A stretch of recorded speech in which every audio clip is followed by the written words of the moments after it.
Allah is my heart's speech, your mercy is what I beseech. Keep in my heart your remembrance, and in your deen allow me to advance. Help me in my quest, permit me to pass the ultimate test. Help me in my quest, permit me to pass the ultimate test. Assalamu alaikum wa rahmatullahi wa barakatuh. Welcome to a new episode of Ask Huda. I'm your host, Fuad Muhammad. And without further ado, we welcome a very new face on the program. We welcome Sheikh Asim Luqman Al-Hakim, all the way from the Kingdom of Saudi Arabia. Assalamu alaikum, Sheikh, and welcome. Alaikum salam, jazakumullah khair. Okay, without further ado as well, I would like to remind you quickly of our telephone numbers, 00202-38555, 248 or 249. Or if you don't have the chance to call us, you can send an email at us, that's ask@huda.tv. And just a quick reminder before we go into our first question, for the viewers who are calling, please try to be short and precise in asking your question, and limit the number of questions to 3, and don't forget to turn down the level of your television set whilst calling. Jazakallah khair. Okay, Sheikh, our first question here is from Uthman from the Kingdom of Saudi Arabia. She says, can the stepfather of my husband, that's the stepfather-in-law, be a mahram for me? Bismillah ar-Rahman ar-Rahim. Alhamdulillahi Rabbil Alameen. Sallallahu wa sallam wa baraka ala abdihi wa rasulihi al-ameen. Nabiyyina Muhammadin wa ala alihi wa sahbihi ajma'een. The father-in-law, which is, or who is, the father of the husband, is a mahram to the wife. And this was mentioned in Surah An-Nur in clear text, proving the number or stating the number of mahrams for a woman. Okay. And among them is the father of the husband. So he is a permanent mahram, which means that even if she, Allah forbids, is divorced after some time, he remains her mahram. Even if she marries another one, he remains her mahram. Even if her husband, Allah forbids, dies, he still remain her mahram for forever. Okay, but the question here is the stepfather of her husband, meaning the mother of her husband remarried. No, in this, if I misunderstood the question, the stepfather of the husband is not a mahram to his wife, because he is a mahram to those related to his wife, that is the husband's mother. So he's a mahram to her daughters, he's a mahram to her mother, but he is not a mahram to the wife of her son. Okay. There is no relation whatsoever between them. Okay, Jazakallah khair. Siddiq from Nigeria, he said, I would like to know if it's upon the wife to stay her iddah period in the first and second divorce. And he said, why, if she has to stay the iddah period as well for the third divorce? Regarding the first and second divorce, it is mandatory for the divorced woman to remain the iddah period in her house. Allah stated that in the Quran, where He said, do not get them out of their houses, and they should not get out of their houses. And Allah called the houses their houses, because the marriage is still valid. And Allah gave these 2 periods, in the first and the second divorce, the iddah, so that they may reconcile. And in so many cases, in over 95% of the divorce cases, divorce happens all of a sudden, out of rage, out of miscommunication.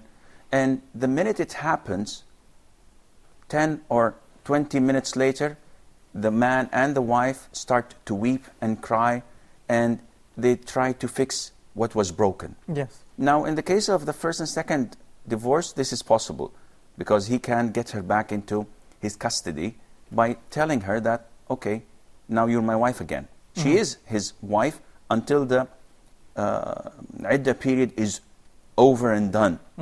Okay. And that is why if one of them dies at the time of the iddah, the other will inherit him. Subhanallah.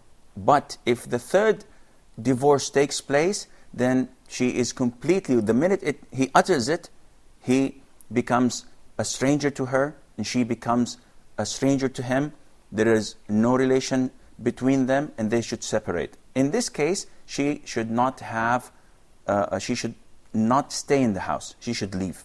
And he does not have to support her or provide her anymore because she is a stranger to him. But she has to still complete the iddah after the third divorce. She has to complete the iddah, not in the house. Okay. She has to leave. But the iddah is still not the same as the first and the second iddah. The most authentic opinion is that when a woman is divorced for the third time, her iddah is 1 monthly period. Not like in the first or the second, it is 3 monthly period, 3 menstruations. No, it's 1 menstruation only. Okay, Jazakallah khair for clarifying that, Sheikh. We have Sister Sabah from Canada. Assalamu alaikum, sister. You're live on Ask Huda. Your questions, please. Wa alaikum assalam. Brother, how are you? Alhamdulillah. Assalamu alaikum to you, Sheikh. Wa alaikum assalam wa rahmatullah. Sheikh, I had heard on your Peace TV conference lecture, Sakina, which you gave in the month of November last year. You said in a house where the parents are yelling on the children and not following the Prophet's way, there would be no Sakina. Now, I have adopted that way and I'm using the Prophet's way to teach my children. But my children are thinking that I have suddenly become very soft and very weak in front of them. And I would like to know that how can I draw the discipline line, and the Prophet, what was the discipline that he would accept when the children do not listen to you the first time, the second time, or the third time? Where in Islam, what is the line that we need to draw? Did you understand my question, Sheikh? Okay, I got it, Sister Sabah. Okay, Jazakallah khair, Assalamu alaikum. Wa alaikum assalam wa rahmatullah. She's saying that based on your Peace TV conference, she says that you advised that if the parents keep shouting with the children, that there would be no sakina in the home. And she says when she tried to follow the way that you were saying that she should advise, and the children are saying that she became very soft. How does she operate in such a situation? First of all, we have to identify the meaning and define the meaning of sakina. Sakina is tranquility. It's the peace within. And I mentioned in that lecture that this is attained by following the Quran and the Sunnah, and by following the footsteps of the Prophet ﷺ. What I understood from Sister Sabah's remarks and question, that she is trying to discipline them, but they say that she is becoming too tough and too strict. Either way, if they're accusing her of being soft, this is good as long as they do not cross the red line. See, every house we have to have red lines that we do not allow others to cross. Once we identify these red lines, then we may vary and change from one way of dealing with the children to the other. But what should be prevailing is love, respect, and a room to breathe and to maneuver. Yes. I find it out of experience that struggling a child and suffocating him does not help. If you monitor every move he makes, every breath he takes, then this would cause him to innovate ways to cheat you. So there is an Arabic saying that states that the master of his people is the one who pretends not to see. SubhanAllah. So there are so many times that we have to pretend. Now, people who are impulsive and they have this strong love for Islam, when they see their children do something that they think and believe that is wrong, they immediately get haywired. Yes. And they would like to, punish, to spank, to put someone in a curfew, not to leave, not to do this. And they don't see how the children perceive this. Yes. The children see that anything you do is coming from Islam, and Islam is rough. It's not the way. I used to always joke with my friends, but this is a fact. A while ago, whenever I went into the house and I saw one of my children do something wrong, when my child does this wrong thing, and I tell him that this is not good, or tell her that this is not good, you shouldn't have done this, the first thing that I say afterwards is, did you pray? So I'm always connecting prayer whenever they're doing something wrong, as if I'm reprimanding them. And they said, no, I didn't pray. I said, go and pray. So what is connected in the child's mind? That prayer is a punishment. Well, it shouldn't be. So I advise her that she should pretend not to see things. Now, I'm not talking about major sins or big sins or any kind of sin. But at the same time, you have to weigh the advantages and the disadvantages. If I am on the clock, on their head, do this, don't do this, it's only do's and don'ts. They will never love me, they will never love my religion, and they will try to go out of my reach and sight. Okay, Jazakallah khair. We have Brother Abdul Qadir from Qatar. Assalamu alaikum, brother. You're live and ask your questions, please. Walaikum salam, Sheikh. Alaikum salam wa rahmatullah. Just had one question. I'm just a bit troubled nowadays. Some certain things that's happening in the house. So I took this opportunity to ask from you. Most of the time, whenever I keep, especially my things, particularly my phones, my passports, or my keys, car keys, whenever I keep in the night in one place, in the morning it is not there. And, Okay. And one time, 2 days back, I kept my phone on charging, and I was the last person to sleep. And morning the phone was missing, and then I was ringing the phone from my wife's phone, and actually it's ringing from the toilet. And when I went to the toilet looking, it was inside the washing machine, and I couldn't take it because it was actually inside the washing machine motor. So I had to unscrew the washing machine from the back to take my phone out. I don't know why it keeps happening. I just wanted to know the reason or what I should do for that. Okay, we'll try to clarify that as well. Answer this one. It'd be very helpful if you could answer today. Okay, Jazakallah khair, Brother Abdul Qadir. We also have Sister Noor from Syria. Assalamu alaikum, sister. You're live and ask Huda. Yes, Assalamu alaikum, Sheikh. Okay, can you please turn the level of your television set down, please, the volume? Yes. I have a question to Sheikh. I am watching often body of Muslim women, and till now I cannot find the real true answer. Do I have to cover them in 5 kafan or 3 kafan? Okay. It is in Albania 3, and in other mazhab is 5.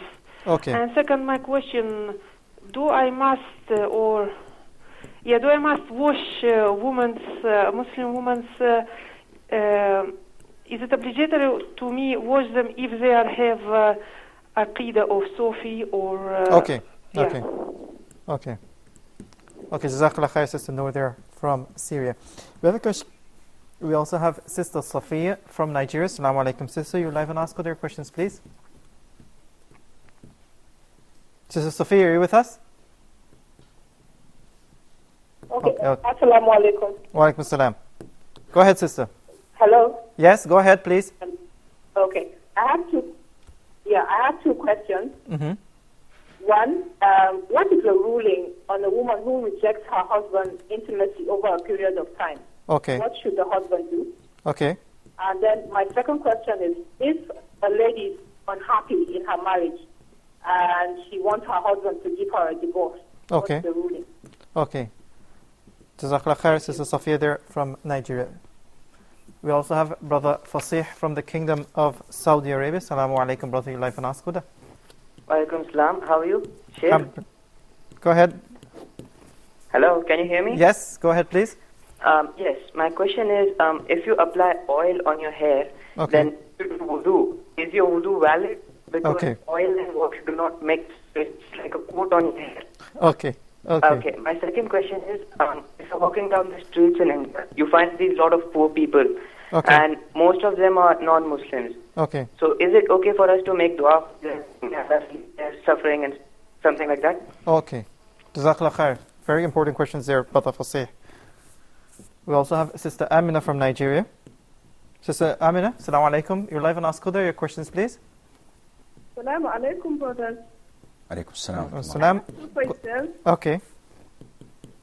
One is a man with 2 wives. Okay. Yeah. Can he let's say it's not the turn of the second wife, he comes to the second wife's house, can he have a relationship with her? Can you repeat the question, please, Sister Amina? A man with two wives, Yes. if he's supposed to be in the first wife's house, Okay. but maybe by, chance he decided to visit the second wife, Okay. and Oh. then they happen to have a relationship Okay. that day, whereas it's not her turn. Is it proper? Okay. Got it. That's And secondly, okay. there's this woman that has been very sick. Mm-hmm. We've tried all things to assist, but we couldn't. Mm-hmm. Is it proper to now, let's say, be giving her ruqyah? Okay. Okay. Just we also have Brother Ahmed from Qatar. Assalamu alaikum, brother. You're live on Ask Huda. Walaikum salam, Sheikh and Brother Fuad. Yes. I have three questions on behalf of a new Muslim. Mm-hmm. My first question is, after finishing our prayers, whether Fard, Sunnah or Nafil, can we make sujood for dua? Okay. If not, what's the reason behind it? Okay. Can we make sujood anytime we like other than after Salah if we want to make dua? Okay. And my second question is, in Fard and Sunnah prayer, can dua be made in any other language or does it have to be in Arabic? If Okay. so, then what's the reason? Okay. And question 3 is, in front of a non-Muslim mahram and non-Muslim ladies, whether a mother, khala or any other lady, can a woman take off her hijab? Okay. Jazakallah khair. Okay. Jazakallah khair, Brother Ahmed there from Qatar. And we asked the director to give us some rest with the telephone calls, inshallah, so that we can get some questions answered, inshallah. Sister Hussa from the United Kingdom, she says that my husband wants to be a police officer, but however, she is against him because his job entails him mixing with women. What do you advise her to do? It is a well-known fact that Islam prohibits the free mixing between the genders, and the disadvantages are far greater than the advantages. And we've seen it in front of our eyes, how things deteriorate between the opposite sex. Yes. In a negative way, because this is human nature.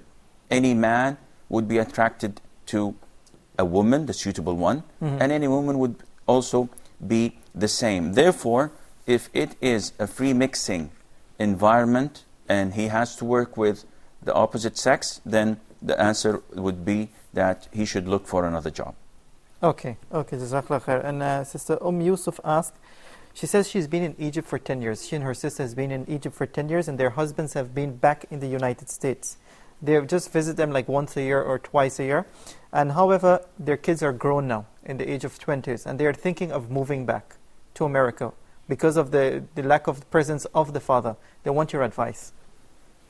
Wallahi, this is a difficult question because it depends from one family to the other. Generally speaking, my advice is not to go there, because we know what would happen to the teenagers, the youngsters, when they go to live in an open society where there are no boundaries and no limits. Everything is permissible. And they cannot even discipline their children. They cannot spank them. There's an emergency button that they would immediately just press, and the police would be over for just yelling or spanking the child. Quite true, subhanAllah. So I would not throw my child who does not know how to swim in a swimming pool. How would I take him to an open society like Europe or the States and ask him not to do drugs, ask him not to fornicate, ask him not to abandon salah? If they are, alhamdulillah, practicing Muslims in Egypt or anywhere else, then I praise Allah Azza wa Jal, and I advise them to have their husbands come over and live with them in Egypt. Okay, Jazakallah khair. And Sister Rihanna from the Kingdom of Saudi Arabia, she wants to know if Abdul Fattah is one of the names that is proper in Islam to use. Abdul Fattah. Yes, it is. Al-Fattah is one of Allah's names.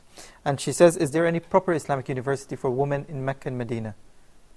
There is, but it is quite difficult to be accepted there. Especially with women who do not come with mahram. Yes. They would make a sin over a sin. So, but there is the University of Al-Qura in Mecca, and there is the University of Taiba, which is not, and also there is Al-Jami'a Al-Islamiyya, Islamic University, but I don't think they have a branch for females. Yes. But I'm not clear in that. But there are a number of good universities in Riyadh, in Medina, and in Mecca. That accept women. That accept women. Okay, and her third question, we're going back to a mahram. She says, the son of her father from another woman, not her mother, can he be her mahram?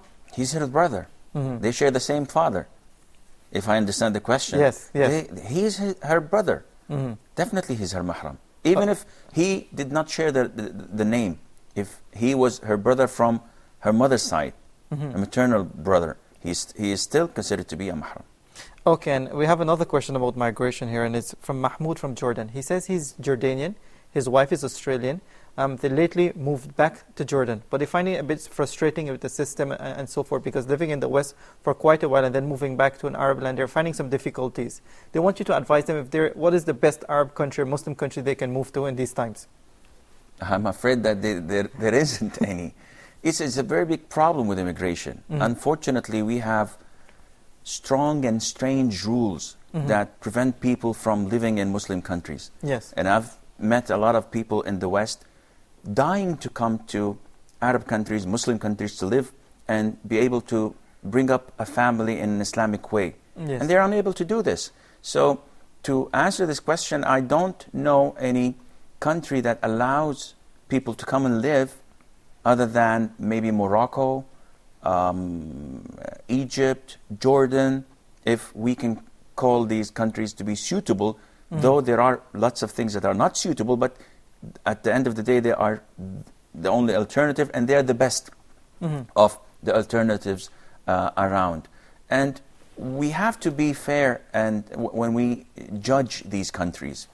When you compare apple to apple, maybe it's a little bit difficult. Yes. When you see the infrastructure, the discipline, the order, everyone is treated fairly and justly, there is no comparison. Yes. But at the end of the day, when you feel that you are walking on Islamic streets and people are saying Salaam Alaikum, and you're hearing the adhan, and you know that you will not die of starvation, you will find Muslims feeding you. Yes. Not all of them are materialistic in the sense. And you know that your children can learn Quran, learn Arabic, pray in masjids without being prosecuted or being looked at under the microscope. All of these advantages outweigh anything else. Okay. And Sister Ai from Canada, she says she's a bit confused these days about a nasheed. She says, what is the Islamic definition of nasheed, and what are some nasheeds she can listen to? Well, you have to ask an expert, because I do not listen to nasheeds, because I believe that nasheeds sometimes may take the place of songs. Now, nasheed is poetry that is sung without any musical instruments. This is Islamic nasheed. Okay. When you just sing the lyrics in a very beautiful voice with melody, but without any musical instruments. No duf, no musical instruments, any whatsoever. This is the nasheed. Unfortunately, now we come to find nasheed artists becoming more like of pop stars. Yes. And they have musical instruments. I've seen one of them perform with guitars. SubhanAllah. And most of them perform with sound effects that has the same effect of music. And Allah Azza wa Jal made music forbidden for Muslims, as mentioned in 3 verses in the Quran and a number of hadiths, authentic hadiths, simply because it changes the heart. If you listen to soft music, you're mellow and you chill. And if you listen to a fast beat music, you are hyper and you find this strength and power in you.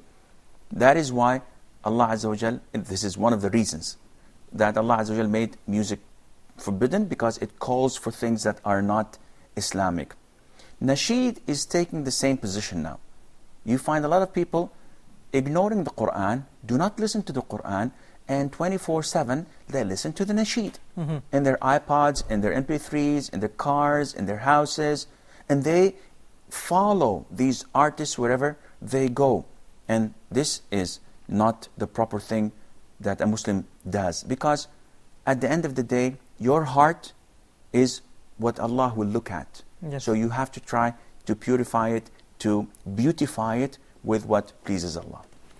Okay, and we had a question in the control room. They said, was Adam really created 60 meters tall? Well, it's not in meters, it's in an arm length. Yes. So 60 dhira, yes. This is the hadith of the Prophet ﷺ, that the people of paradise, the men will be 60 arm length tall, as was Adam, peace be upon him. Okay, and his second question is the Pharaoh's body during the time of Moses. That Pharaoh, is his body still around? I wasn't there.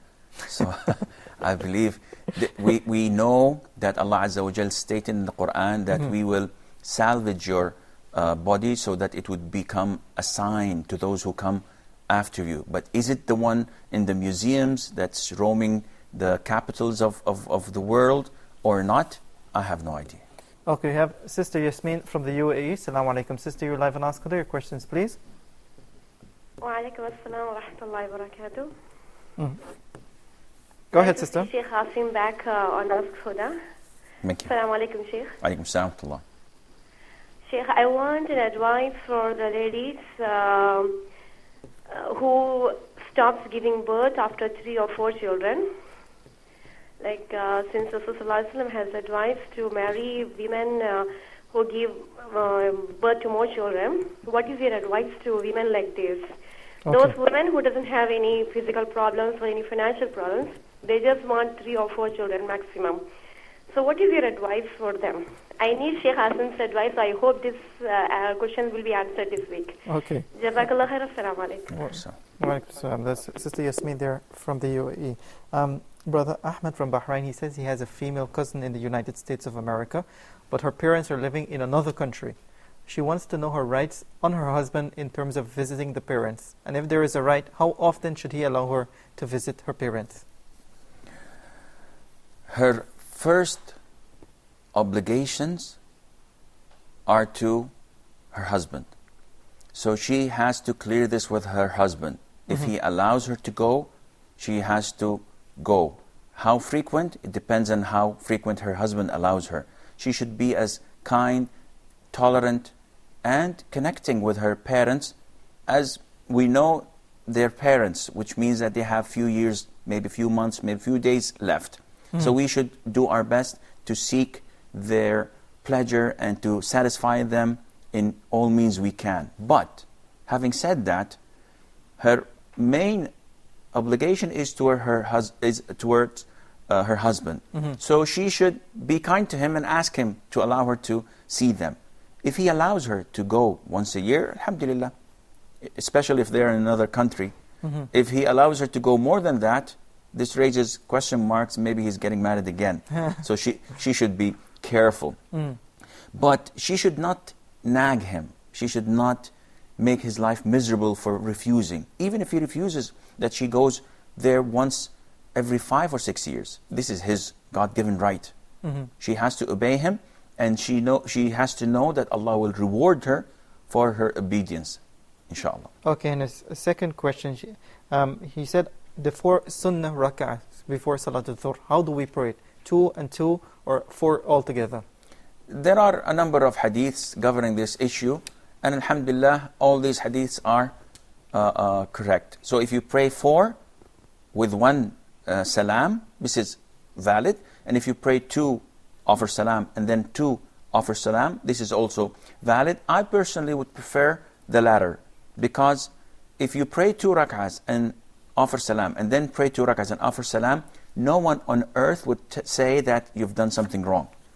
But if you do the other option, which is praying 4 rak'ahs and concluding them at the end and offering salam, there are people who would say, no, you have done something wrong, you should have split the 2 rak'ahs. Okay, we have a question here from Brother Abdul Rahim from Riyadh, from the Kingdom of Saudi Arabia, and he's, mashallah, one of the good supporters of our program. He says, the best dua to recite in hardship. What are some authentic duas from the Quran and Sunnah I can recite when I am in the time of hardship? This is the dua of Yunus, peace be upon him, I think his name is Jonah in English, he's the one who was swallowed by the whale. And the Prophet told us ﷺ, that this is one of the best supplications or dua that you may say at time of calamities and hardship. La ilaha illa ant subhanak inni kuntu min al-zalimin. I testify that there is no God worthy of being worshipped except you. May all praise is due to you. I confess of being one of the aggressors, one of the zalimin, wrongdoers. If you say this, and you contemplate on this, that, okay, there is no one worthy of being worshipped except Allah, which means that everything is at His hands. Every calamity can easily go if He says, be, and it is. Subhanahu wa ta'ala.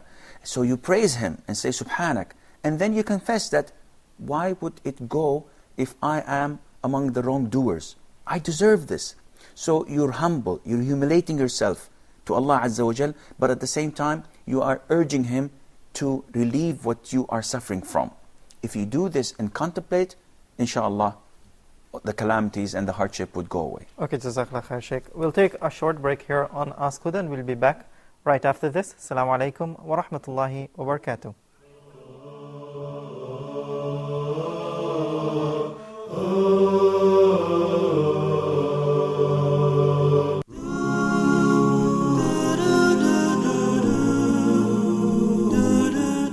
We are excited to inform our viewers that the Quran in Depth with Sheikh Ibrahim Zidan will be filmed live starting on Mondays at 1800 GMT.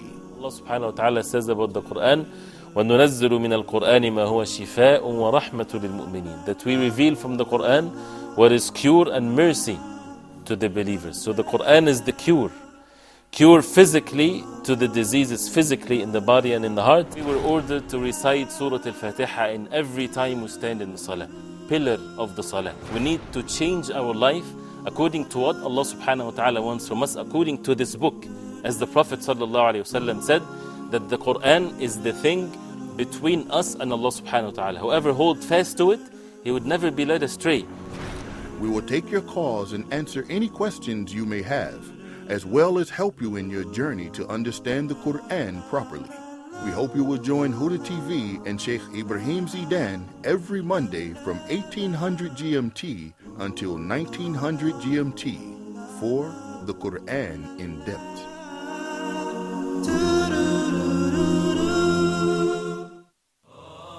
You know, sometimes it's important to take a break. We need to take a break. Take a break from what? From the everyday things to look at what we're really doing as Muslims. That's why we said we really need to have this program for you and for me to take a break right here on Huda TV. Stay with us because we've got a lot coming up on Take a Break. I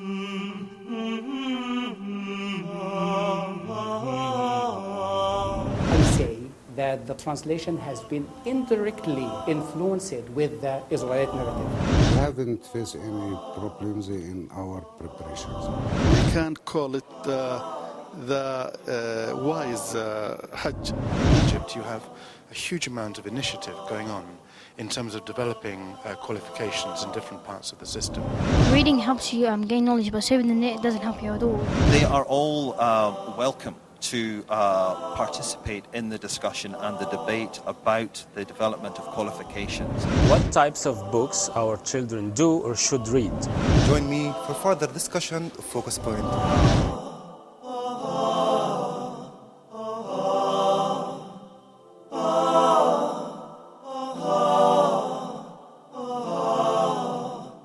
Huda, a light in every home.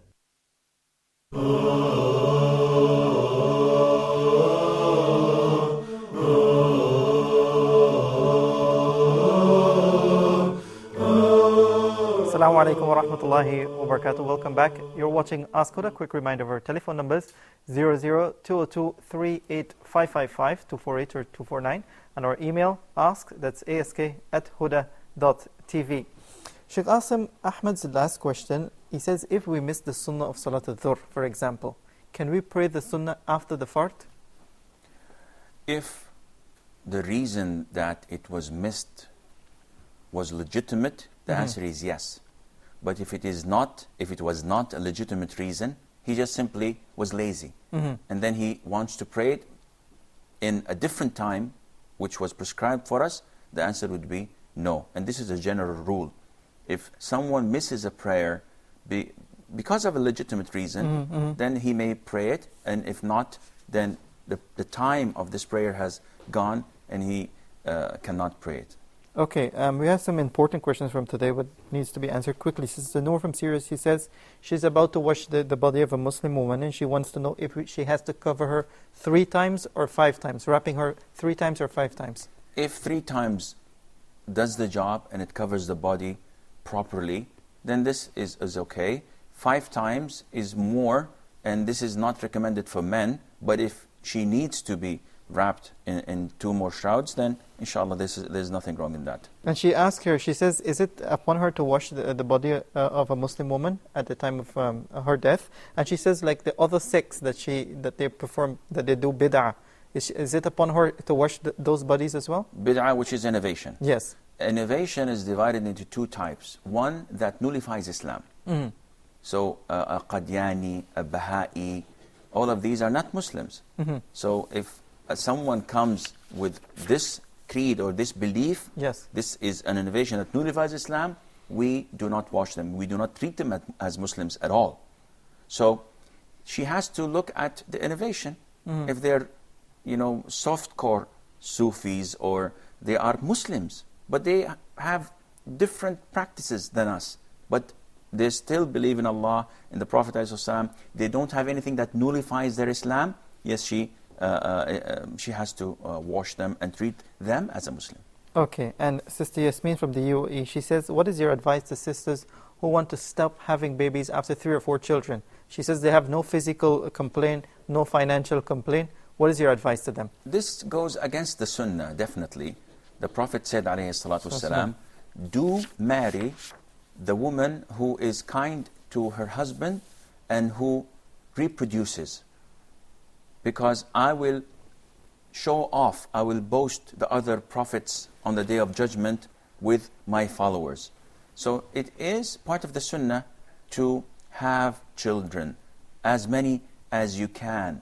It is permissible to postpone pregnancy for 2, 3, maybe 4 years, depending on the reason. If there is a reason such as taking care of the child, giving the child enough time for breastfeeding, and being able to let the child walk and stand alone, and then have other children. But to indefinitely postpone it, no, this is not permissible. And a woman should know that even if she has 3 or 4 children, you never know what you're missing. Maybe the 3 or 4 children are not good practicing Muslims. Maybe the one that you are hesitant in conceiving would become an imam, or she would become one of the knowledgeable scholars of Muslim women. So why deprive yourself of such an opportunity? Think positive and have your trust in Allah Azza wa Jal. Okay, we have Sister Afiya from the Kingdom of Saudi Arabia. Assalamu alaikum. Sister, you're live on Ask Huda. Your questions, please. Hello, sister, you there? Yes, assalamu alaikum. Wa alaikum assalam. I have a couple of questions. Okay, go ahead. First of all, because I've been looking up all these fatwas and I'm not sure which to go with, is when I'm on menses, as a Muslimah, am I allowed to read the Quran, say like a digital Quran off my mobile, I'm not really touching it? Okay. Is it okay? Is it okay to read Quran? If there's certain ayahs in a book I'm reading or something like that. My second question is regarding the ghusl and wudu for women. See, these days, when women, it's kind of their duty to beautify themselves for their husbands. Yes. But sometimes, it could be difficult because, some women like to style their hair a certain way, and when you get a lot of water on it, it really does kind of ruin it. So I'm wondering, would that still apply for what do you call it? The hadith that says that it's okay for women not to undo their braids. Okay. You know. Okay. So I just wanted to know what to do in that situation. Okay. Thank you very much. This is Sister Afiya there from the Kingdom of Saudi Arabia. We also have Sister Madeha from Egypt. Assalamu alaikum, sister. You're live on Ask Huda. Your questions, please. Oh, I think we lost her. We have a question here from Shabir from UAE, and he says, I read two opinions with regards to saying the iqamah before the prayer. He said, which one is correct? He said, some says that you have to read each thing 2 times like the adhan, or once. Both. Okay. Both are part of the sunnah. Okay. By the way, there are 2 or 3 different types of adhan, and they're all part of the sunnah. The adhan of Abu Mahdura, and the adhan of Bilal, and the adhan of Sa'd al-Qard.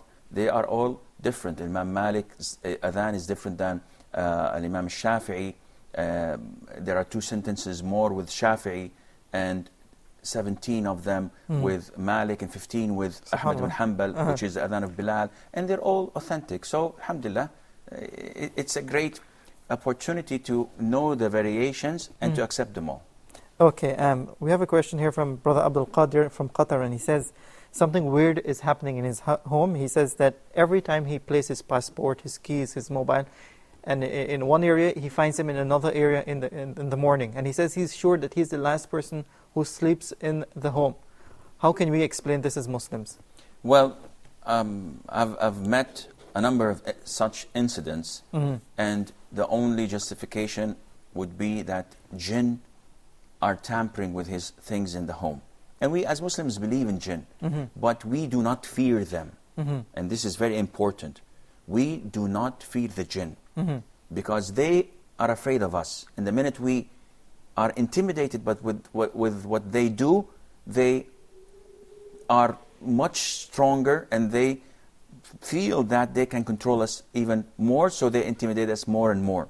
So first of all, we have to fear Allah Azza wa Jal, and we have to believe in Allah. We have to trust Allah. Second of all, we believe in the presence of jinn, but we also believe in the things that prevent them from entering our houses. Yes. And among those are reciting Surah Al-Baqarah in the house. I said that I've met a number of incidents, similar incidents, and the only interpretation would be that it was jinn. Yes. That I know personally people that they would have money in their wallets, and it's in their pocket, and they just put it 5 seconds ago, and after a while it's gone. And it's things, the creepy things. Yes. And I've kept telling these brothers and sisters that have your trust in Allah, recite the Surah Al-Baqarah, supplicate, and always make your house alive with Allah's remembrance. And with the grace of Allah, all of these things disappear and stop. He found his mobile in his washing machine. He had to unscrew the backside. This, if he didn't mention this, I would have said that maybe your wife is trying to give you a heart attack, or one of the children is playing with you.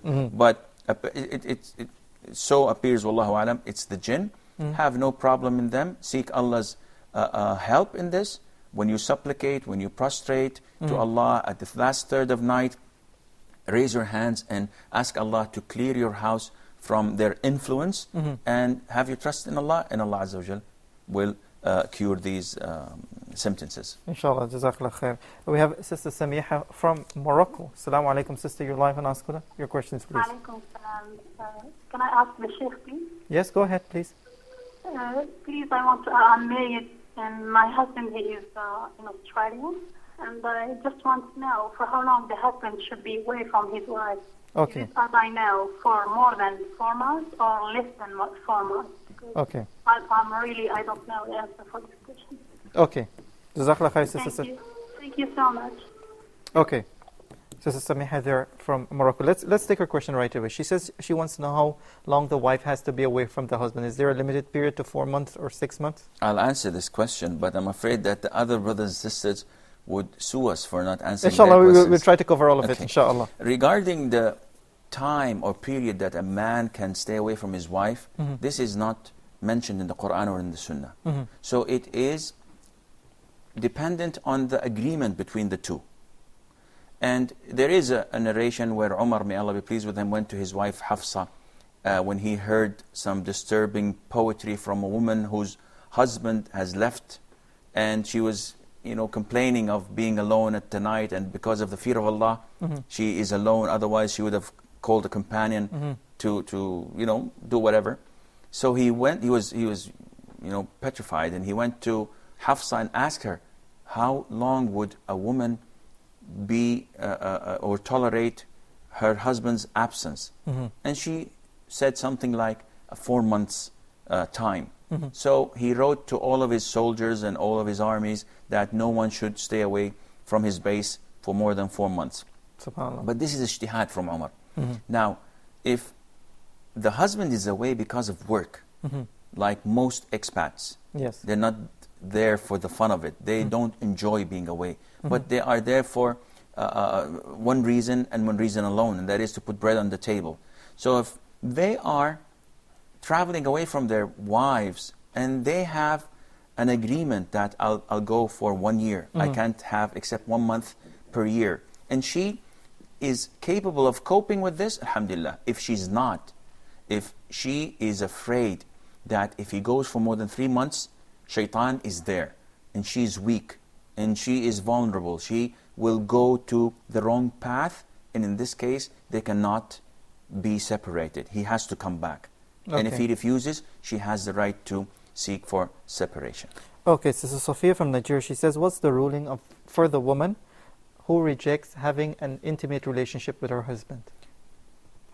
Any woman who rejects having intimacy with her husband without any legitimate reason, the angels curse her from the time she goes to bed until she wakes up in the morning. SubhanAllah. And Allah Azza wa Jal is angry with her, because she has no legitimate reason, and the husband needs this intimacy.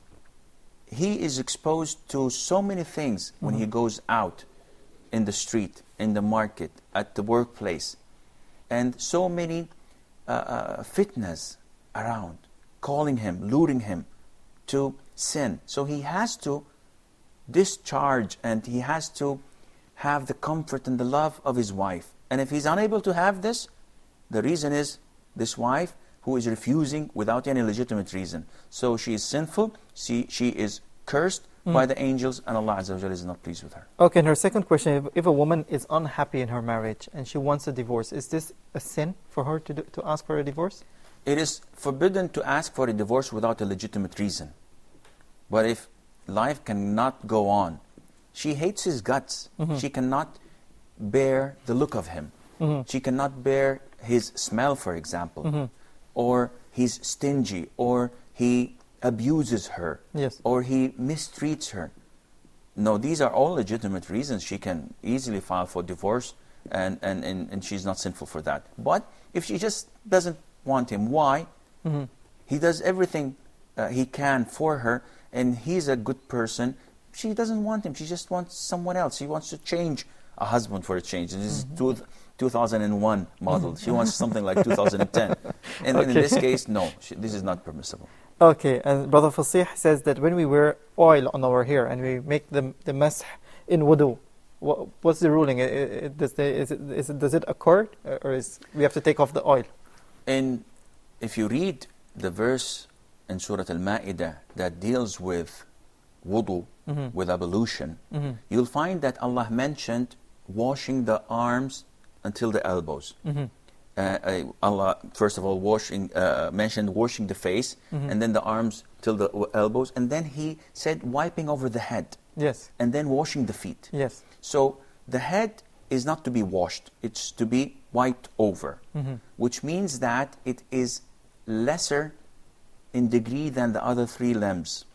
Therefore, scholars say that whenever you want to perform wudu, if you have something like hair gel, for example, or oil, this, though it prevents water from reaching the hair itself, yet it is sticking to the hair, and it takes the same ruling of the hair. And the Prophet ﷺ, when he performed Hajj, he used to wear something similar to hair gel, or similar to honey or glue, that would keep the hair down for a period of 2 or 3 weeks. And he used to perform wudu, and he used to wipe over that, and the wudu, of course, was valid. Okay, and the second question, he says when he sees poor people that are non-Muslims, he feels sorry for them. But is he allowed to make dua for Allah to raise the hardship from them? It is permissible to make dua for them so that Allah would guide them or would ease their hardship. It is not permissible to make dua that Allah may have mercy over them or to forgive their sins because they are disbelievers. But yes, we can, it's human that we would like to see a sick person get well. So if you make dua, may Allah give you health and get better, this is permissible, inshallah. Okay, and our last question, Sister and Amina from Nigeria, she says a man has 2 wives and he is in the first wife house when he should be in the second wife house. And he's at the time for the second wife, he's in the first wife house. She wants to know how can he make up for this, or what's the ruling on a person who does this regularly? Well, you have to clarify this a little bit. Now, when you have 2 wives, it's a headache. But when you have 2 wives, you have to be fair. Saying you have to be fair is not something that you can measure with a ruler, in millimeters and centimeters. This does not mean that you do not go and see the other house. The Prophet ﷺ did this, and he went in one night over the 9 houses. And he used to visit the other wives. Having said that, what is unfair is that every time you visit house A, while when you are at house A, you never go and visit house B. So if the visit for a legitimate reason, and he is in house A, house B says, listen, we need to change a light bulb, or you have to fix the sink, something urgent, you have to take the child to hospital. This is an urgent issue that has to be fixed. But if he just goes there for the sake of drinking a cup of coffee or tea, no, this is not permissible unless he does the same when he is at house B, and Allah knows best. Okay, Jazakallah khair for all the clarifications today. That's Sheikh Asim Luqman Al-Hakim. They're answering your questions. If you have any more questions, you can write to us at ask@huda.tv. And for all the brothers and sisters who would like to continue to support Ask Huda or any other programs on Huda TV, you can write to us at support@huda.tv. And don't forget, you can become an active member on our website. Just visit our website, www.huda.tv. Until next time, I leave you in Allah's care, and I leave you with Assalamu alaikum wa rahmatullahi wa barakatuh.